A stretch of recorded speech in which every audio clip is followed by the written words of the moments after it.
Alright, alright. Coba kita lihat ya. Selamat datang di channel Uncle Joe. Channel bisnis kopi, bicara seputar bisnis kopi ya. Bahkan lebih cenderung bahas banyak bisnisnya dibanding kopinya. Gimana nih kabar kita semua guys? Oke, kita mulai.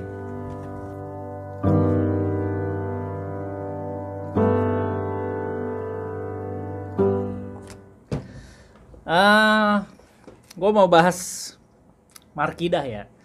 Mari kita bedah. Buat teman-teman yang baru join di channel ini, selamat datang. Gue banyak bahas seputar bisnis kopi karena gue punya kedai kopi. Gue sharing gimana ngebangun kedai kopi di workshop gue. Gue ternyata dari gue sharing-sharing begitu, banyak yang gue mentor, banyak yang gue mentoring orang-orangnya. Peserta workshop kurang lebih ada 280-an orang yang gue bina sampai hari ini. Ada 140 outlet kedai kopi yang gue lahirkan lewat workshop ya. Dampak dari situ ya banyak orang jadi gue diminta lah untuk ngebantu mereka untuk bikin kedai kopi gimana, dibantuin sama gue. Jadi gue dipakai sebagai jasa konsultannya. Dan apa nih? Bunyi apa itu? Bunyi apa itu? Oke, ya langsung aja kita bahas. Ini ada beberapa pertanyaan nih dari yang kemarin gue udah bikin kan konten Q&A, tapi ternyata dari situ banyak muncul lagi. Yang pertama dari Iswan Junaidi ya. Uncle Jo, saya mau tanya, siap.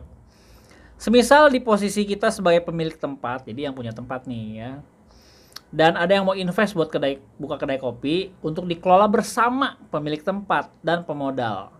Yang mana ini sebenarnya keinginan saya sendiri yang buka usaha namun masih terkendala permodalan. Bagaimana baiknya kalau kita sebagai pemilik tempat juga ikut menjalankan usaha kedai tersebut? Case ini satu case ya. Kasus ini sebetulnya udah sering gue bahas ya, yang punya tempat, yang punya modal. Jadi gini, kalau lu mau joinan dalam berbisnis, berusaha sama orang yang punya modal, dan lu bakal ngelola juga kedai itu, tempat lu itu harus diliquidkan dulu. Ya, tempatnya diliquidkan, dijadikan uang. Contoh, misalkan tempat itu profesional aja disewa, berapa harga setahunnya. Jadi lu mesti liquidkan itu biar gampang ngitungnya. Lu punya tempat nih, sewa per tahunnya misalkan 20 juta per tahun atau 30 juta per tahun. Oke, itu uang tuh 30 juta per tahun. Lalu modal usaha buat bikin kedai kopinya berapa? Misalkan contoh buat buka kedai kopi, tools dan lain-lainnya ada 100 juta. Lu punya duit 30 juta dalam bentuk sewa tempat lu per tahun. Gitu ya. Aduh, nangkep gak ya? Gue bingung ya, berkali-kali gue ngebahas ginian. Apa cara gue yang salah ya ngejelasinnya ya? Jadi gini loh, lu punya tempat, hitung sewa aja gitu, sewa. Contoh modalnya dibutuhkan 100 juta buat buka kedai kopi. Lu punya tempat, harga sewa per tahun berapa? 30 juta. Oke, jadi si yang punya modal keluarkan uang 70 juta, lu 30 juta dalam bentuk sewa setahun. Nangkep gak poin nyampe sini? Ya, ya nangkep ya. Mudah-mudahan nangkep nih. Gue udah sering bahas tahu di markidah gue ini. Lu punya tempat nih 30 juta setahun. Modal bikin kedai kopi 100 juta. Yang punya modal keluarin 70 juta. Terus Uncle 30 jutanya dari mana buat nyampe modal 100 juta? Tempat lu sewanya 30 juta setahun. Oke. Tahun pertama, ingat ya, tahun pertama. Tahun kedua, kan usaha lu udah jadi nih, selama setahun nih udah berjalan nih kedai kopi X lah, anggaplah kedai kopi X. Ya, udah jalan setahun, kan tahun kedua muncul lagi harga sewa 30 juta setahun, bener gak? Bener gak nih? Nangkep gak nih? Ya, nangkep ya mudah-mudahan ya. Jadi lu punya tempat, yang ini punya modal, jalankan bersama, sewa per tahunnya 30 juta per tahun. Tapi lu nggak perlu keluarin uang 30 juta. buat modal usaha ini, lu bayar dengan harga sewa tempat selama 1 tahun. Jadi kedai kopi A ini tidak bayar lagi tempat selama tahun pertama. Tapi tahun kedua muncul dong harganya. Ya gak? Kecuali sistemnya bagi hasil. Jadi lu udah nggak perlu bayar sewa lagi, blek bagi hasil berapa sama yang punya tempat, itu lain cerita ya. Kayak gua nih buka cabang di Guntur.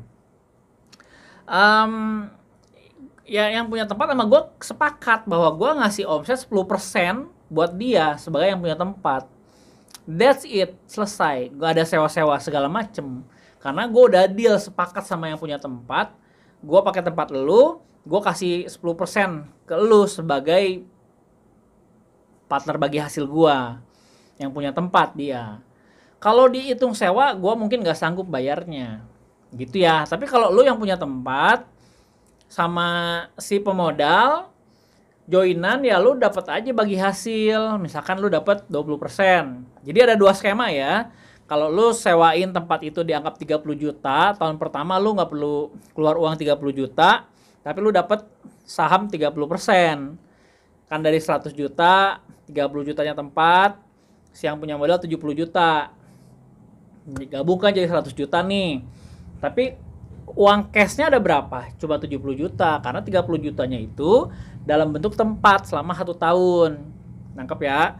Tahun kedua akan muncul biaya lagi tempat 30 juta. Saham lu nggak hilang, lu tetap sahamnya 30%. Jadi usahanya si kedai kopi ini akan bayar tempat setahun 30 juta ke lu yang punya tempat. Itu skema pertama. Skema kedua adalah bagi hasil. Jadi oke, berarti sebagai hasil berapa? 30%, 70-30 dong. Oke, gue punya tempat 30 juta nih per tahun. Ya udah deh, gue dapat 30% aja bagi hasil, gimana? Jadi dari net profit, ingat ya. Jadi kalau bagi hasil ya dari net profit. Atau ya dari gross ya, terserah kalian lah gimana kerjasamanya. Kalau gue ya, gue akan nego seminimal mungkin. Tapi maksud gue gini, pokoknya lu punya tempat, yang punya modal, kalau mau bagi hasil ya udah bagi hasil berapa persen dari penjualan lu, dari grossnya. Ya, jadi itu soal tempat atau soal pertanyaan lu ya, bro. Mudah-mudahan nangkep ya. Atau gue juga ngebelit-belit ya ngejelasinnya ya. Aduh, harus ketemu sih, ngopi sambil ngopi. Harus sambil ngopi, di sini ngobrol, bro. Ya, Bro Iswan ya. Jadi nah, kalau nanti lu sebagai yang punya tempat udah clear soal begini ya bagi-baginya, lu sebagai yang menjalankannya, lu dapat gaji juga sebulan berapa, disepakati bersama aja. Oke? Sampai sini ya jelas ya. Mudah-mudahan ya, aduh ampun dah. Oke, dari Faiz Airin. 30 juta bang, cukup gak buat buka kafe dengan konsep menengah ke bawah? Jawabannya adalah cukup. Ya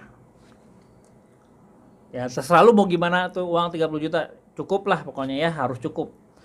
Kalau enggak kan nggak ada pilihan lain. Ata DLMT, Uncle dapat barista dari mana?